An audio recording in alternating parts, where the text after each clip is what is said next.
De regreso en este rumbo de la mañana, cuando son las 9:44 de la mañana, vamos a darle la bienvenida a nuestro segundo invitado del día, Gadis Corporán, quien es diputado por la provincia Independencia por el Partido de la Liberación Dominicana y también es el presidente de la Comisión de Energía y Minas de la Cámara de Diputados por el PLD. Bienvenido a este rumbo de la mañana.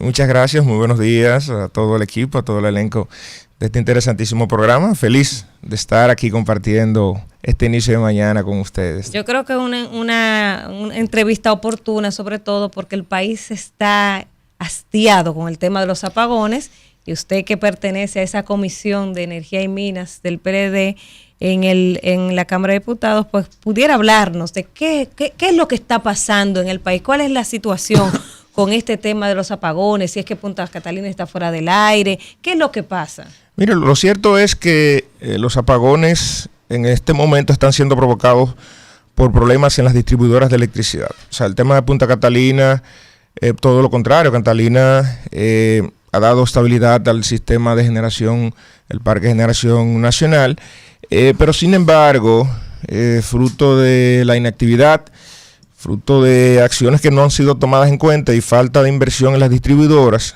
cuestión que inclusive ha sido advertido por nosotros en diferentes escenarios, pues se ha ido generando un detrimento del servicio de electricidad al consumidor final y por ende, pues ya estamos viendo cómo el bienestar de la gente ha sido afectado. Vemos las amas de casa ya con los productos dañados, vemos como las mujeres que se dedican al salón están teniendo problemas, las emprendedoras, vemos como el hombre que tiene un taller de ebanistería no puede trabajar y eso ha generado, que ustedes han visto en los últimos días, las convulsiones sociales en diferentes sectores del Gran Santo Domingo y del país, porque realmente es invivible. Ahora, ¿cuál es la causa, la génesis de esta situación? Pues la falta de gerencia, lamentablemente los técnicos que el presidente ha colocado al frente del sector no ha dado pie con bola, las políticas públicas implementadas no han sido certeras y no han tenido los resultados, y sobre todo una marcada falta de inversión en cuanto a la construcción de nuevas redes, a la reconducción de las redes existentes y el mantenimiento preventivo, como también la falta de construcción de nuevas subestaciones eléctricas, la falta de mantenimiento de las existentes, pues ha ido provocando toda esta situación. Esto sumado a que no se han hecho las compras oportunas de los materiales que son necesarios para resolver las averías. De hecho, hace un año que nosotros advertíamos que en las distribuidoras no había medidores. Tenemos una gran parte de los clientes finales que están conectados de manera directa. No había conectores ni siquiera para resolver, por ejemplo, que si tú te mudabas nueva en una casa o un apartamento, no había cómo conectarte al servicio. Y eso fue generando la situación que estamos teniendo hoy. Y es muy lamentable porque, caramba, al final el pueblo paga las consecuencias. Y esto tiene entonces también pues un resultado muy negativo para las finanzas públicas. Ya en su momento les explicaré por dónde anda todo el tema de las pérdidas y demás. Gadis, gracias por estar aquí con nosotros. Gadis, tú hablas de un tema de falta de gerencia, ¿verdad? Pero en el caso de Norte y en el caso de Sur, tenemos los mismos incumbentes desde hace 3 años, ¿verdad? El caso de Este es un caso muy particular, porque yo pienso que de Este nació con problemas y no se ha terminado nunca ese tema.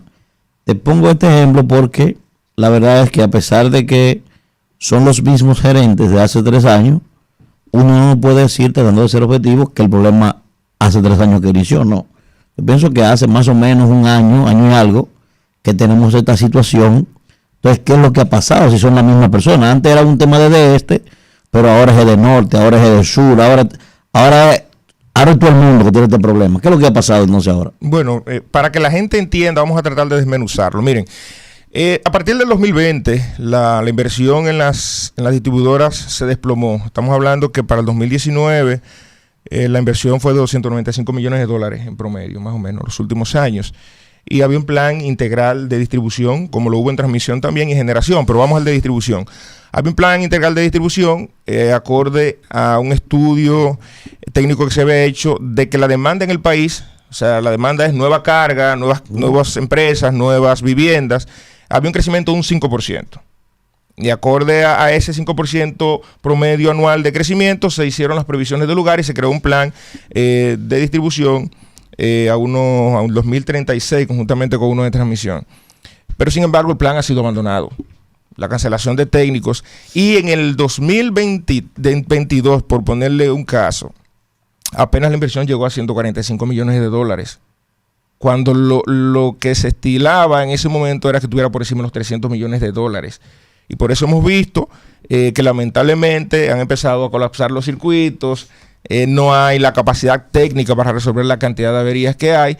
Y en el caso, por ejemplo, de Edenorte y Edesur específicamente, porque en el caso de este no podemos, no tenemos el tiempo suficiente para poder juzgar una gestión porque ha tenido 4 administradores, si mi mente no me falla. O sea, un asunto catastrófico. Son varios manicomios. Correcto. Pero en el caso de Edesur y de este, entonces tenemos 2 personas que los que están haciendo política con la institución. Hay uno tratando de construir un partido. Y la nómina de hecho se ha disparado por encima del 20%, cuando este gobierno, el presidente de turno, el presidente Abinader, había propuesto y le había dicho al país pues que iba a haber un recorte sustancial en las distribuidoras con los gastos operativos. Sin embargo, se han disparado.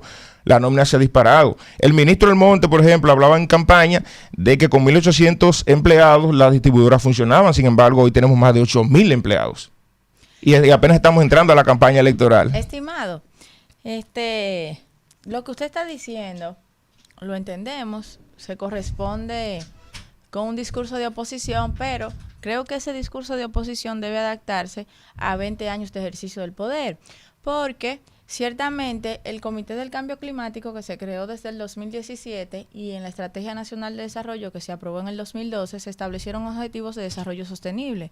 Dentro de esos objetivos de desarrollo sostenible estaban planificarnos estrategias para mitigar los efectos del cambio climático que hoy estamos viviendo como país, incluyendo los altos picos de calor, tanto de día como de noche, que incluso son más peligrosos de noche porque influyen en el tema de la presión, lo que ha ocasionado que muchos jóvenes dominicanos, digo de los jóvenes porque son los más vulnerables ante estos ataques cardíacos y fallas que se han dado, que han provocado la muerte de muchos al efectos del calor. Incluso ha quedado registrado que hemos tenido las temperaturas más altas antes registradas y que cada mes va superando al anterior en esta oleada de calor, valga la redundancia, que hemos tenido. Ahora es fácil, se puede decir que mira, ahora dejaron de deteriorar los servicios, ahora dejaron de deteriorar todo, cuando la situación le explota a otro en la mano. Yo recuerdo que el mismo Danilo Medina habló en su momento que si no se hacía una reforma fiscal, en aquel entonces el presidente que viniera a gobernar del 2020 al 2024 iba a ser ingobernable. Incluso yo tengo los videos por ahí. ¿Puede entonces el PLD hacerle una oferta al país mejor que el manejo que está teniendo el PRM y Luis Abinader ante la crisis que está administrando, crisis climática, crisis social, crisis económica, la guerra y una pospandemia? ¿Qué puede decir el PLD? Sí, claro que sí. Y de hecho, el próximo presidente, Abel Martínez, desde ya estamos dando ya los toques finales a un plan de gestión del sector eléctrico. Porque es bueno rememorar que cuando el PLD, por ejemplo, en el 2012 llegó al gobierno, las pérdidas andaban rondando un 35%, logramos bajarla a un 27%, y con proyección de bajarla al 2024 un 21%. O sea, habían planes específicos con metas trazadas que se iban ejecutando. Al abandonarse, lamentablemente, la inversión en el sector debe ser continua, porque es muy dinámico. Sí. Es muy dinámico. Entonces, en el caso nuestro de la oferta, como nosotros como próximo gobierno, estamos trabajando en retomar el plan de generación, expansión de generación, que parte de ello, de hecho, es Manzanillo, que no se ha logrado todavía iniciar la construcción. Y de hecho las inversiones en renovables, acorde a los acuerdos internacionales, los proyectos que ha podido inaugurar este gobierno, son concesiones que fueron otorgadas por el PLD. De hecho, y puedo, para que hablemos así de manera sintetizada, en el caso de transmisión, nosotros estamos bastante claros de las inversiones que hay que hacer específicamente en la parte sur, que es la parte donde más carga está teniendo ahora mismo, más proyectos eólicos, más proyectos fotovoltaicos, y tenemos una situación inclusive de un cuello de botella que se está generando en la línea. Entonces no se puede evacuar la energía que se produce en la parte sur, la parte más más profunda del país, más cerca de la frontera, a los grandes centros de carga como Santo Domingo, como Santiago, y deben hacerse las reconversiones y la construcción de nuevas líneas de transmisión, pues para que eso se haga. Nosotros lo estamos previendo ya en el próximo gobierno de Abel Martínez y de hecho ya estamos trabajando en un nuevo plan integral de distribución, pues para, acorde al crecimiento de la demanda vegetativa de las distribuidoras, entonces colocar las nuevas subestaciones, cuáles harían, inclusive con vía administración en las distribuidoras, cuáles harían con capital, alianzas público-privadas, y de hecho cuáles subestaciones necesitan nuevos circuitos por el gran crecimiento y la demanda que ha venido presentando el país. El tema de las barcazas de Asua, tú como miembro de esa Comisión de Energía y Minas del PLD, ¿ha sido un tema que lo han tratado, se ha llevado al Congreso, a la Cámara de Diputados específicamente? Porque cuando se estaba empezando darle los permisos a esta empresa turca, mucha gente se opuso en el país, en Asua, y hoy estamos viendo los resultados negativos de la instalación de esa barcaza. ¿Se trató en la Comisión de Energía y Minas de la Cámara de Diputados ese permiso, ese tema de esas barcazas? El permiso corresponde al Ministerio de Medio Ambiente, sí. pero sí nosotros advertimos, de hecho varios legisladores de la provincia de Azua alzaron su voz, nosotros mismos hicimos gran advertencia, porque si bien la barcaza venía a ayudar, aunque tenemos holgura de generación, pero venía a ayudar un poco a tener mayor disponibilidad. Aunque es una energía cara, lo criticamos, dijimos que podíamos optar por otros métodos de generación más económicos, pero en el caso de la barcaza de Asua, al final el tiempo ha dado la razón a la población, que recuerden, hubo inclusive protestas, hubo convulsiones sociales, porque justamente donde se instaló es en la zona de amortiguamiento de un área protegida. Y ahora con el derrame que se ha dado, que espero que no haya sido intencional, pues entonces el pueblo, la sociedad dominicana, pues lamentablemente lo ha condenado porque se pudo prever y pudo instalarse inclusive en otras zonas costeras del país. Ahora, yo lo que no estoy de acuerdo es que esta barcaza, que genera mucho más caro, se instalara. Yo no estoy de acuerdo. Yo entiendo que debieron hacerse los correctivos del lugar. Y de hecho, cuando el ministro Almonte, en aquel momento, habló que había un problema de generación, nosotros lo desmentimos, hicimos una rueda de prensa, hicimos una nota de prensa, diciendo que no, porque cuando se instaló la barcaza había una demanda de 3.200 megavatios en ese momento. Sin embargo, el parque de generación en ese entonces era de 5.200 megavatios. 5.200 megavatios de holgura para soportar la demanda inclusive que estamos teniendo ahora, que es de 3.500 megavatios. Eso sin contar unos 3, 4 proyectos de generación renovable que han sido adicionados. Creo que 1.200 megavatios, sí. si mi mente no me falla, han sido adicionados al parque de generación. Estimado, nosotros hablábamos hace un momento, usted hablaba de que en el gobierno del PLD, de Danilo Medina, específicamente, se otorgaron varios permisos de energías renovables. Nosotros estábamos hablando el otro día de que grupos que representan al país en el área de impulsar e incentivar el uso de energías renovables, sobre todo en los hogares y también en pequeños empresarios, hablaban de que había un culebrón de 119 pasos para poder instalar paneles solares en los hogares, en las empresas y tal. Y eso, con un nuevo reglamento que se hizo en esta administración, se pudo resolver. También tenemos el tema de Punta Catalina, la principal obra de gobierno que puede exhibir el PLD en esta materia es la construcción de Punta Catalina, que si bien vino a aportar una gran cantidad de generación al sistema de distribución eléctrica nacional, también se hizo en contra de una hoja de ruta energética que se hizo en el país a solicitud, que fue un estudio bien costoso y que lo que arrojaba esta hoja de ruta era totalmente contrario a lo que se hizo. No aconsejaba una planta carbón, aconsejaba en invertir en una diversificación de la matriz energética nacional, una parte en las energías renovables y otra parte en una energía que fuera gestionable, pero que pueda entrar y salir, que fuera más blanda. Punta Catalina no es blanda, es a carbón. Aparte de eso, de ser a carbón, la gran cantidad de cenizas que se generan ahora ha contribuido a aumentar los problemas ambientales que hay en la región. De manera que, lejos de estar marcada la gestión del gobierno del PLD por contribuir a mitigar el cambio climático, y a diversificar la matriz energética para ser menos dependiente de los hidrocarburos, lo que hizo el PLD fue atarnos más al uso de los hidrocarburos y no mitigar el cambio climático. ¿Cuáles son las propuestas ahora del PLD con relación a eso y a lo que vimos en el ejercicio del poder? Voy a tomarle la palabra al ministro Almonte cuando recientemente admitió que Punta Catalina es la salvación del sistema eléctrico. Si Punta Catalina no estuviera interconectada al CENI, el Sistema Eléctrico Nacional Interconectado, pues la situación en el país fuera aún más invivible. Pero con respecto al tema del impacto de Punta Catalina, mira, antes de Punta Catalina ingresar al sistema, nosotros teníamos un parque que dependía totalmente de combustibles fósiles, pero específicamente derivados del petróleo, como el Bunker C, como el fuel oil. Sin embargo,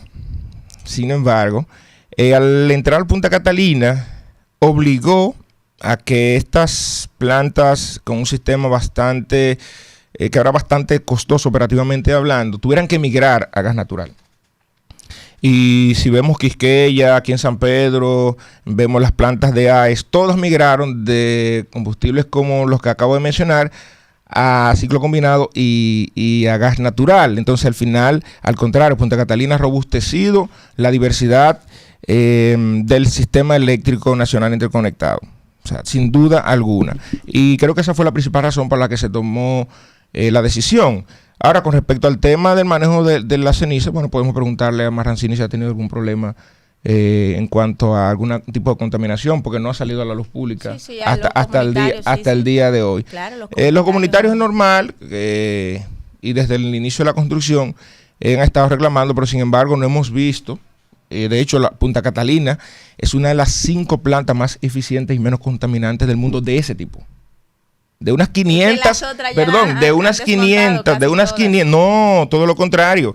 Y puedes preguntar a los funcionarios del gobierno de tu partido que han estado en diferentes escenarios internacionales donde sí se aspira a que en algún momento se vaya dejando de un lado la generación a carbón, pero en la actualidad hay más de 500 plantas en el mundo termoeléctricas de generación a carbón y no se prevé por los próximos 20 años que se pueda hacer el cambio, la transición energética que requiere, que hay que hacerla en algún momento. Bueno, pero tendremos China, que hacerla, por ejemplo, como país. Que era el país que más plantas a carbón tenía y que era el banco que financiaba la construcción de esas plantas a carbón, disminuyó esas inversiones y desmontó sus plantas a carbón y hoy es uno de los líderes de la producción de energía renovable. Incluso en la pasada reunión del G20 se estableció que se invertiría 3 veces más de lo que se ha invertido en energías renovables para mitigar los efectos del cambio climático. Esa planta a carbón de Punta Catalina que usted bien señala y otras que han migrado al gas natural, bueno, es importante, pero el gas natural también tiene una huella importante de gases de efecto invernadero, tiene una huella ecológica. Lo que queremos decir es la propuesta para mitigar el cambio climático que ha convertido al país en uno de los 10 países más vulnerables frente a esta situación, que ha traído sargazo, que ha traído sequía, que va a traer muchas cosas más. ¿Cuál es en materia de energía renovable? Mira, si supiera que nosotros, de hecho, como gobierno, nos planteamos en algún momento llegar a un 25% de la generación renovable en el país. Creo que ahora andamos rondando un 16, un 17 con la nueva adición. Pero recuerden que por un tema de estabilidad del sistema, estamos hablando que el tope máximo sería un 30%. Porque no se puede atar totalmente la generación de un país al tema de las renovables por un asunto lógico.